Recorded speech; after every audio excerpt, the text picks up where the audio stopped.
జగిత్యాల జిల్లా national హైవేపై BC సంఘాలు ధర్నాకు దిగాయి. స్థానిక సంస్థల ఎన్నికల్లో బీసీలకు 42% రిజర్వేషన్ కల్పించాలని డిమాండ్ చేస్తూ కొడిమ్యాల మండలం పూడూరులో నిరసన తెలిపారు. బీసీ సంఘాల నాయకుల ధర్నాతో జగిత్యాల కరీంనగర్ హైవేపై భారీగా ట్రాఫిక్ జామ్ అయింది.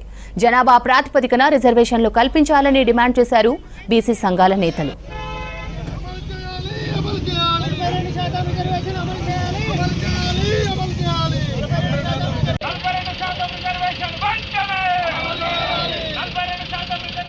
మరి ఎన్నికలు జరగకపోవడం వలన కేంద్ర ప్రభుత్వం నుంచి వచ్చే నిధులు గ్రామ పంచాయతీలకు వస్తలేవు. మరి ఆ గ్రామ పంచాయతీల అమౌంట్ లేక మురుకు కాలువలు అట్లే ఉంటున్నాయి, రోడ్లు అట్లే ఉంటున్నాయి, చెత్త బండ్లు అట్లే ఉంటున్నాయి. కనీసం సఫాయి వాళ్లకు వేతనం కూడా లేకుండా అయిపోతుంది. మరి బీసీ రిజర్వేషన్ వెంటనే అమలు చేసి స్థానిక సంస్థల ఎన్నికలు అమలు చేయాలని చెప్పి వెంటనే ఎన్నికలు పెడితే కేంద్ర ప్రభుత్వం నుంచి వచ్చే నిధులు రాష్ట్ర ప్రభుత్వం ప్రతి గ్రామ పంచాయతీకి వస్తాయి. మరి రాష్ట్ర ప్రభుత్వంలో ఉన్న ప్రతి గ్రామ పంచాయతీ నష్టపోతుంది ఎన్నికలు పెట్టకపోవడం వల్ల. ఈ బీసీ రిజర్వేషన్ ఇచ్చినట్టే ఇచ్చి నోటికాడి ముద్దను లాక్కపోతున్నారు. మరి ఈ బడుగు బలహీన వర్గాలకు న్యాయం చేయాలని చెప్పి ఈ రోజు మేము ఊడూరులో రాస్తారోక చేయడం జరిగింది.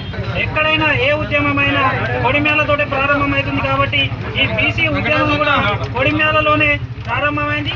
దీనికి ప్రతి ఒక్క కుల సంఘ నాయకులు, బీసీ సంఘ నాయకులు ప్రతి ఒక్కరూ మద్దతు ఇచ్చి మాకు ఈరోజు మన రాస్తారోకను విజయవంతం చేయడం జరిగింది. అదేవిధంగా కోర్టులో ఉన్న 42% రిజర్వేషన్పై స్టేని వెంటనే ఎత్తివేసి స్థానిక సంస్థ నిర్వహించాలని హైకోర్టును అదేవిధంగా రాష్ట్ర ప్రభుత్వాన్ని కోరడం జరుగుతుంది.